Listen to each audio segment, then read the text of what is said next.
Why is food important to you? It was forced on me as a child. I guess that's everyone's first experience with food, is it being like forced on them.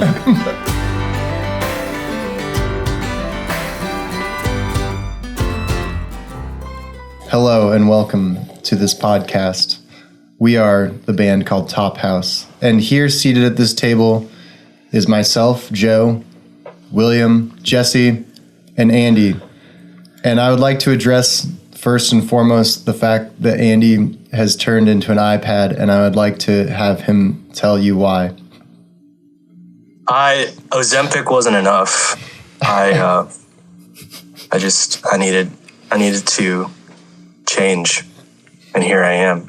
Wow. But actually, I got a flat tire on the way to the podcast today, so here I am at my house instead of with everyone else. Look, though. It's a pretty cool, does any other podcast thing have a digital friend with them? I don't think any podcast has ever done a Zoom.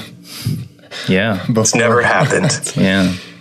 Innovation that excites. We're the first one to use electricity. Well, anyways, yesterday I went into our Discord and I typed in, "Hey guys, we're recording a podcast tomorrow. What are some topics that are non-music related that you'd like to hear about?" And two of the first answers were about food. And so... Oh. Anything specific? Just food. It was like, what's your favorite cuisine? And then if you could only eat one meal for the rest of your life, what would it be? So I just thought, apparently everybody wants to know what we think about food. Wow. Cuisine. It's a worldwide question. That reminds me that I need to do my French Duolingo so I don't lose my streak. Oh, yeah. Do you know what really bothers me? What? So if you smell something, then you can also taste it. But if you can't smell stuff, your taste is impaired. And I've always been frustrated that that is true. And I'm not quite sure why it's true. And also, if that is true, if your smell is connected to your taste, shouldn't you be able to eat candles and they taste like what they smell like? I've always thought that about soap. I always thought soap looks so delicious. Like sometimes you go into those stores and you see have you ever seen soap that looks like a cupcake? Yeah. And you're like, I know this is soap, but it probably still tastes pretty dang good. Pourquoi on vit un problème? You don't mind? This isn't distracting, is it? Parle-t-il beaucoup? So I guess, we're going to talk about food today. So why is food important to you? That's a great question. Wow. It was forced on me as a child. Wow. I don't remember a time. Been programmed from a very young age. Okay. You think that's everyone's... I guess that's everyone's first experience with food, is it being forced on them. Habitez-vous. It's terrible. Can you repeat the question? Why is food important to you, Jesse?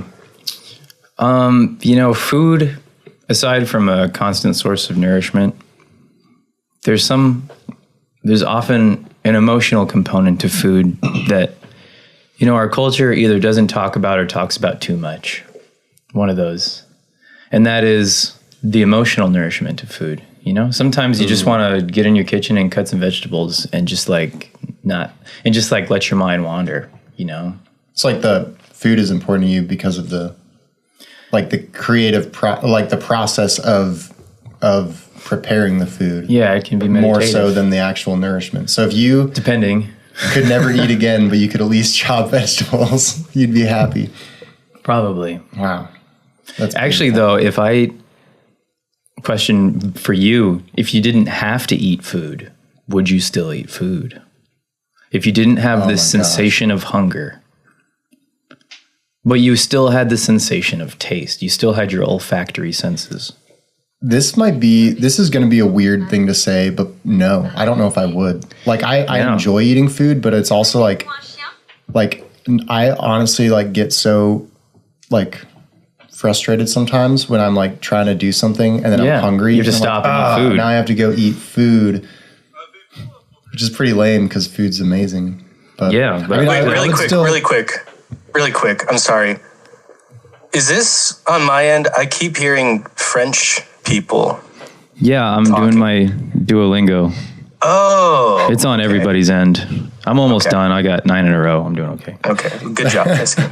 You're just like accidentally in like another Zoom meeting. Oh, no, you've got that disease where you hear French people. I think food's pretty good. You know, it's kind of funny. I recently learned, I don't know how I didn't know this, but my wife really likes buffalo wings. And I also really like buffalo wings. And for literally the last 2 months, I've been on a quest to find the perfect buffalo wing. And I'm not there yet. I have this like void in my soul that like I know will be completed and filled by the perfect buffalo wing. And I've had some really good ones, but I haven't had the perfect one. Wow. I too have had a surge in desire for buffalo wings lately. After we went to Buffalo and had the wings there, because usually I never wanted to get like messy. The messiness component of this particular food was enough to make me think, nah, I'll get something else. But more and more, I'm like, no, I could eat some wings. So I understand your quest. Vicky. There's just something so, it's like the perfect American food, you know? People say Americans don't have culture. Well, we have wings. And I just feel very American when I'm... So I always think of the perfect American food. I think it's the hamburger. I don't know. Hamburger just like America. A delicious burger. Just, I'm like, wow, I'm in the land of hamburgers. Yeah. What's your perfect American food? What's the like that epitomizes American food? Man, this is a hard question in so much that like American food, it's hard to know what is American food and what is something we imported from somewhere else. You know, like the sandwich, you know, the Reuben sandwich. No, it's American. It's all American food. What?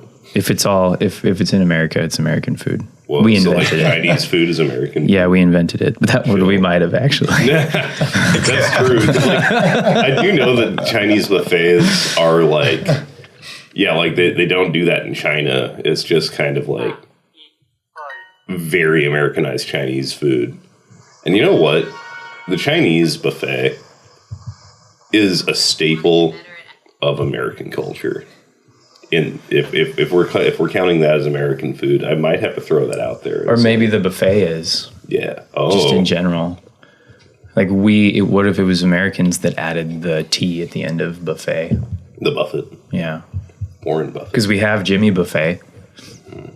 Okay. What's the ranking of fast foods? Ooh. Honestly, being on tour is like totally screwed up my ranking because it used to be Subway. Oh yeah. And after you Subway's go like fallen. Yeah, you have enough Subways attached to gas stations, you realize there's no way to transport vegetables to this place. Yeah, the vegetables get fuzzier and fuzzier every time you look at them to the point where they just don't. Yeah. I saw a red jalapeno at his gas station Subway. And just for some of our listeners out there, jalapenos aren't red. Wait, okay, this is like, I don't know. Don't I know that bell peppers start off green, you know, and then they turn red. Do jalapenos do the same thing? If you leave them long enough, do they turn red? Apparently. Isn't that true? I think that aren't like all, or I don't know. I shouldn't talk about things that I don't. I mean, I feel like it seems like so many produce items start green and then they change color. But I feel like if your end color is also green, then perhaps they start green and end green. I feel like right now, like Wendy's is kind of the top of my list, just because I could eat a Baconator anytime. Wendy's always looks better than it tastes to me. Same with Sonic. Every time I go to these places, I'm like, man, this fresh, never frozen beef is just too much. Like sometimes you don't need 2 or 3 beef patties. I'm gonna say something that is highly controversial. Let's hear it. Taco Bell is what? Oh yeah, is the best, and the reason why I don't think that's too controversial. Thank you. Yeah. I'm gonna say it not because it's the best to have on tour, because it's not, but just like if I have to choose one in general, and like I need fast food, they are open late at night. They're not overly expensive. They are always coming up with the same item, but in new iterations. just in new iterations and new shapes. That's true. And that item is good. Wait, are we talking about input or output? Like the way it feels going in or the way it feels coming out? Or a combination? Both. Yeah. Both? Yeah. Oh, man. Wow. And then I feel like Taco John's would have to be right in the middle then. Because like Taco John's for me on the input side is like, man, like 8 out of 10 probably. But then on the output side, it's probably like 0 out of 10 as far as a pleasurable experience goes. I give it a 1 out of 10. I'd give it some mild pleasure on the output. I think the top fast food is kind of like a really specific thing where it's in and out, but only if you've spent the entire day at the beach beforehand. Oh, that's a good point. There's like an emotional experience that goes along with it. Way. Exactly. Or even just like if you're around salt air, like for an entire day, and then you go to In-N-Out, it just tastes a lot better. But if you go to In-N-Out in like Salt Lake City, it just feels wrong. You need to be like by the ocean to have In-N-Out. Dairy Queens fluctuate too. Yeah, Dairy Queens fluctuate. But I used to go to Red Robin after floating the river in Missoula in the summertime. And I'd always get like a mint shake and some kind of burger. And there's something like just being absolutely famished after being on the water that I totally get with your beach In-N-Out combination. That's like the Does Buffalo Wild Wings count as fast food? Because if so, I'm a big fan of them right now. That's a good question. I wouldn't count it as fast food. Is it like a middle? I don't know. I feel like you have to have a drive-through to be fast food, right? I don't know. Guys, the best thing to do, and I hope all of our listeners take note of this and do this, is if you go to a Buffalo Wild Wings and you log on to that app that allows you to choose the soundtrack, you can play William Shatner. And it is. Aren't you the best. reason that they stopped allowing that? Probably. Because But you like, played William Shatner too many times in a row, and finally somebody was like, "We gotta take the power back." but he's got an incredible cover of Jingle Bells. He's got an incredible cover of Bohemian Rhapsody. Rocket Man. He's got an incredible cover of Rocket Man. Which fast food restaurant do you think you're most likely to find William Shatner in? I'm gonna throw him in the somewhere between McDonald's and maybe something very strange like those chicken wing restaurants. I never know their names. Like Wingstop or something? Yeah, like Wingstop. Like Popeyes. Popeyes. I could see him in like a Culver's. Ooh, Culver's. You know, Culver's. he seems like he would enjoy the amount of options at a Culver's. You know, maybe Culver's is the best fast food restaurant. I kind of forgot Culver's, but Yeah. my goodness, wow. It's kind of like Dairy Queen, but also everything else. Every time we go to the Midwest, I like get excited when I see a Culver's sign, and that doesn't happen with many other signs. Remember the time we went to the world's largest Culver's? It was just like a little bit bigger than. They didn't lie. It was the biggest one. Okay. Great time. Moving on from fast food questions. Oh, okay. I feel like I don't know. Maybe we all would have an immediate answer to this. I feel like I do, but if one of us had to be the designated chef for TopHouse, who would it be and why? Oh, Jesse. me. Jesse. It'd probably be Jesse. Yeah. Yeah. Why? Because you make food. I mean, did you hear your own description of it? You were like, making food is like a spiritual experience for me. And I don't have that, so I feel honored. I'm flattered. I can make you Cajun pork. You lot of sure food. can. Holy cow. That was pretty good, despite the tears. That was real good. When for anyone wondering what William's talking about, when we moved to Nashville, we lived in like a 400 square foot Airbnb, and we all lived in it together. There wasn't even a door on the bathroom. It was a curtain. Yeah. And like every single day, I feel like it was every single day, William would make pork and he would season it with like an entire bottle of Cajun seasoning. And the place was so small that it would like smoke up the entire kitchen, which to be fair, it was impossible to cook in there without setting off smoke alarms. Everyone for anybody. else did it. But we all like basically like would die from Cajun. Would just be crying in the other attacks. room involuntarily. So we're like, oh, William's But it was cooking pork delicious. again. It was delicious Cajun pork. Yeah. William, and I would Thank you. repeat the experience 10 out of 10. I remember you setting out on a sort of quest to like perfect, to like learn how to cook pork. And I don't know if you ever tried any other options. I think you just grilled the pork and just like covered it in Cajun seasoning. You're like, there you go. I'm a pork chef now. Yep. Michelin star pork man. That's a cool band name. That's a great band name. Michelin star pork man. I'm gonna write that one down just in case. Andy has been craving Buffalo Wild Wings and buffalo wings. William, what have you been eating recently? I And am, why? You know, And why? I am obsessed with Thai red curry. I love Thai red curry. I love it spicy. I love that it can be put on rice Why do you love that? because it's spicy. You can put it on rice, and also there's like you can put a porks in it. You can put beef in it. You can put chicken in it. What do you like about rice? So like rice is like, it's like someone took a piece of bread and they made it as small as possible. And then they took it and they multiplied it thousands and thousands of times. And you have so many of these tiny pieces of bread and they're all just right there. And you can take them and you can stare at them and you could eat one tiny piece and you'd be like, I used more calories to pick this tiny piece of rice up and eat it than it will give me back. And there's something fascinating about that. Like you could lose weight by picking up each individual grain of rice and then eating it. Just, and like you'd be losing weight while eating. And there's just something fascinating about that. What if we genetically modified rice to be as big as a bread loaf? So you just grab a grain of rice and just like eat it like a giant zucchini. That actually sounds kind of amazing. Wonder if like you like peanut butter and jelly rice in a bowl. Just throw in some jelly and mix it up. Probably not the worst thing. Have you ever had like the sweet Glorified. or That sounds kind of good. Yeah. like have you guys had like white rice for like yeah. like as a cinnamon and dessert kinda- sugar and Yeah. milk and stuff. Oh, it's so good. My mom always called it glorified rice.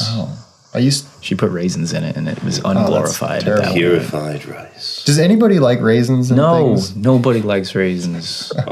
I like golden Does camera guy raisins. Nate like raisins? Neutral. He's neutral. Yeah, neutral. That's a political answer. He's running for office in 2028. What I like yogurt raisins. does that mean? You put yogurt on the raisins. I would just rather have yogurt on anything else. Sad. Wait, like you have a bunch of raisins on a table and you take your yogurt? No, it's like Oh. like hard. It's like Oh, it's like a I see. Like chocolate covered almonds. yeah Exactly. Oh, They come okay. yogurt Almonds. pretzels. Or the yogurt pretzels. Those are good. Yeah. Ooh.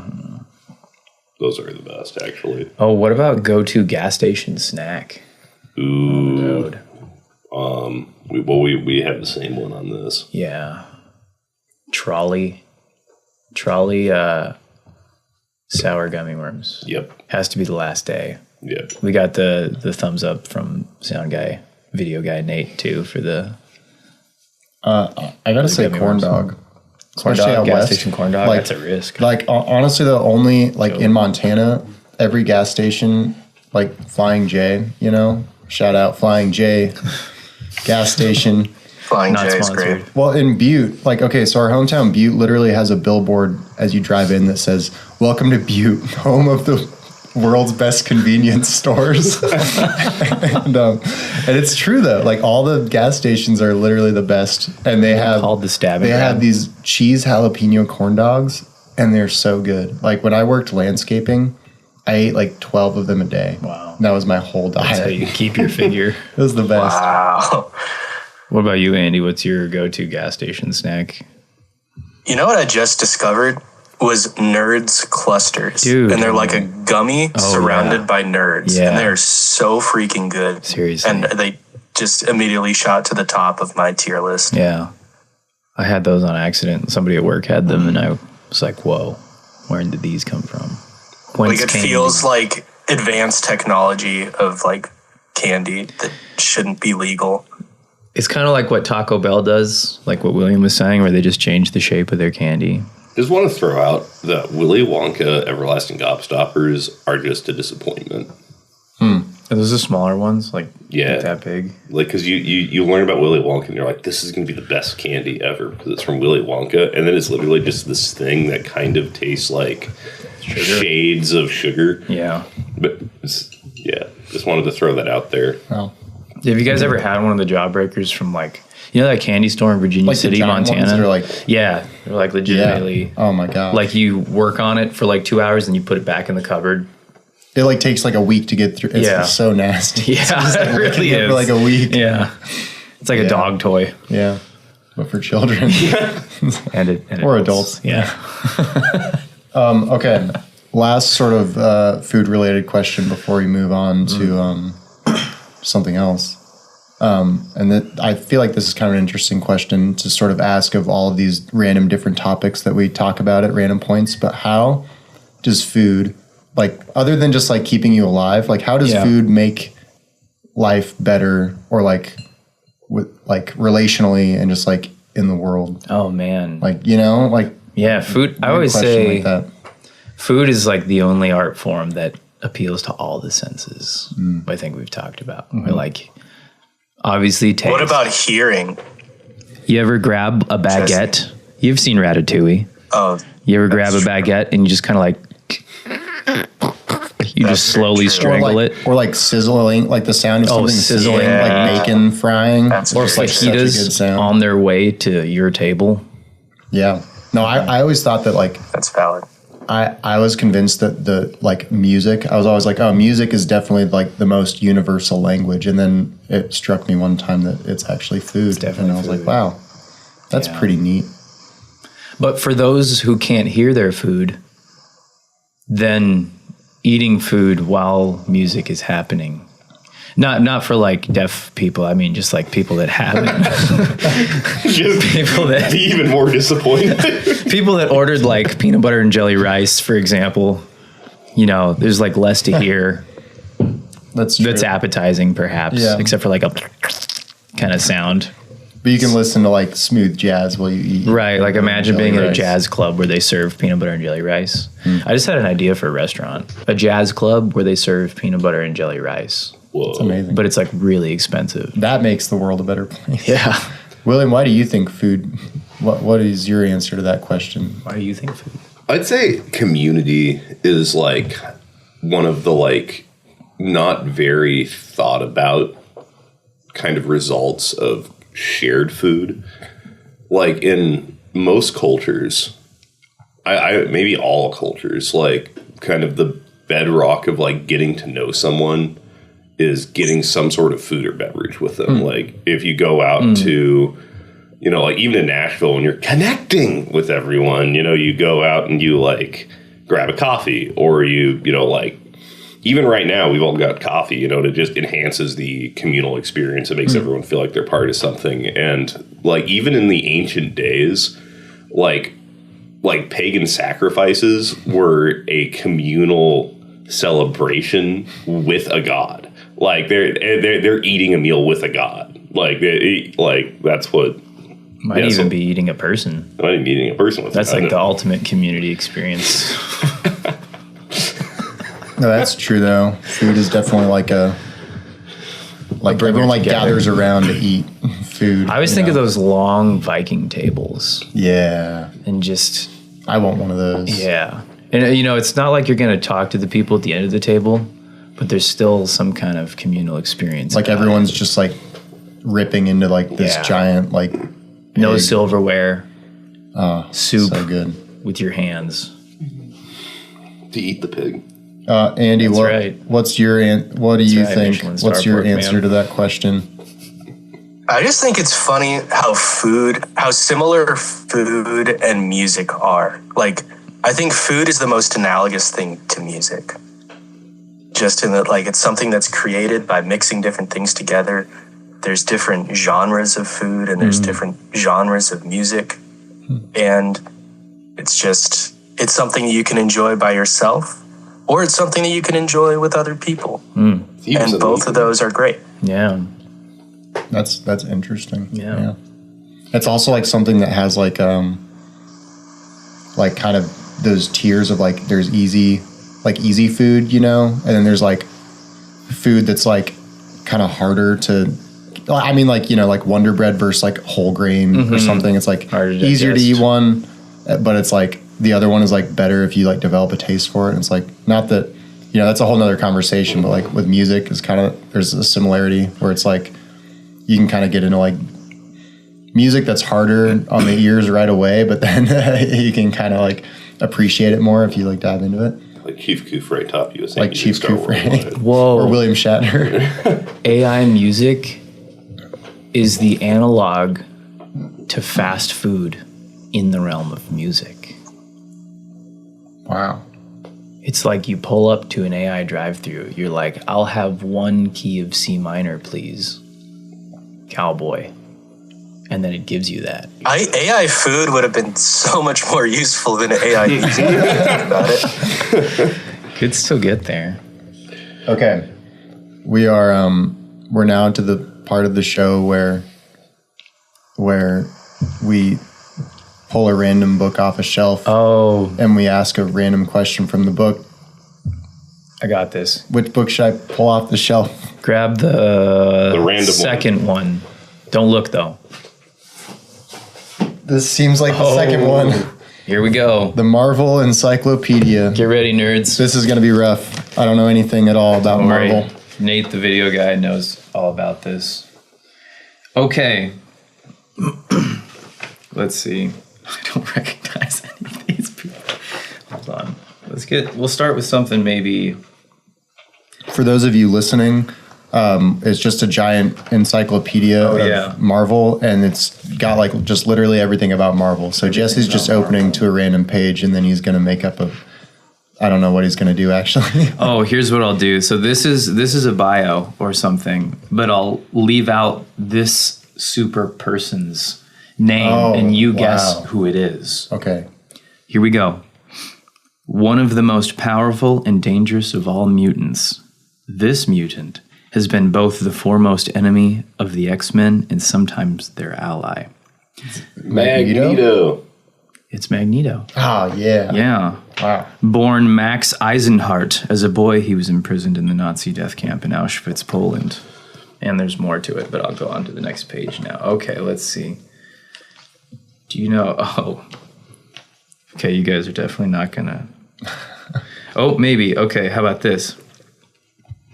Born in Vietnam, this Marvel person was raised by the priests of Pama and a pacifist sect of the alien Kree. Mr. Beast. It's Mr. Beast. It's not Mr. Beast. Close one. Wait, Mr. Beast is a Marvel superhero? Oh, here's a hint. When she had completed her martial arts training, the priests sent her to live among humans, implanting false memories of life. Oh, it's as Captain an orphan, Marvel. Struggling for survival on the streets Captain of Marvel? Ho Chi Minh Yeah. City. It's not Captain Marvel. Oh, it's Marilyn Monroe. I'm pretty sure she's in the Guardians of the Galaxy. With the Mantis. Yeah. Wow. Interesting. All right. You guys learned something new today. All right, Let's see what we got here. I didn't know there were this many. I knew there were some superheroes that I'd never heard of, but I didn't know there was literally a book full of them. Book can like take you down. Like you could spend hours just going through rabbit trails because like one bio will lead you to another bio, which will lead you to another bio. That's what's happening. It's crazy. Now. Oh, how about this? Okay. This person was a leading special effects designer in Hollywood, but hungry for fame, and he became the villain. The bubblehead guy. Blank. What's his name? Using illusions. Mr. Beast. Using illusions to confound Spider-Man. Oh, what's his name? no. The bubblehead guy. Mysterio? Yes. Oh, nice. Wow. Wow, we're better than You we guys thought. are doing, yeah. All right, let's do one more. One more, okay. How about... Oh, this one will test your... In 1941, while touring Europe, as a circus strongman, the Boston-born this guy Captain America. met Nick Fury, who was on a covert rescue mission. Later, he became one of Fury's military strike force, the Howling Commandos. Is it not Captain America? It's not oh, Captain that's right, America. because he's from the Bronx or something, isn't he? Who was the guy who replaced Steve in Blue's Clues? Was it like Jeb or something? It's Joe. Joe. Yeah. Is it Mr. Beast? Close. I have no idea. A Boston boy, is he a superhero or he's- just like a strike force guy with Nick Fury? I don't know. Both, maybe? He is an expert boxer, wrestler, marksman, and commando. Blue eyes, red hair. Ron Weasley. His real name... Well, I guess I probably can't give you... Well, let's see if you even know this guy. His real name is Timothy Aloysius Cadwallader Dugan. What? You know who I'm talking about. Timothy Aloysius Cadwallader Dugan. Timothy Chalamet. Do you know? Paul Treeds or whatever. It's Dum Dum Dugan.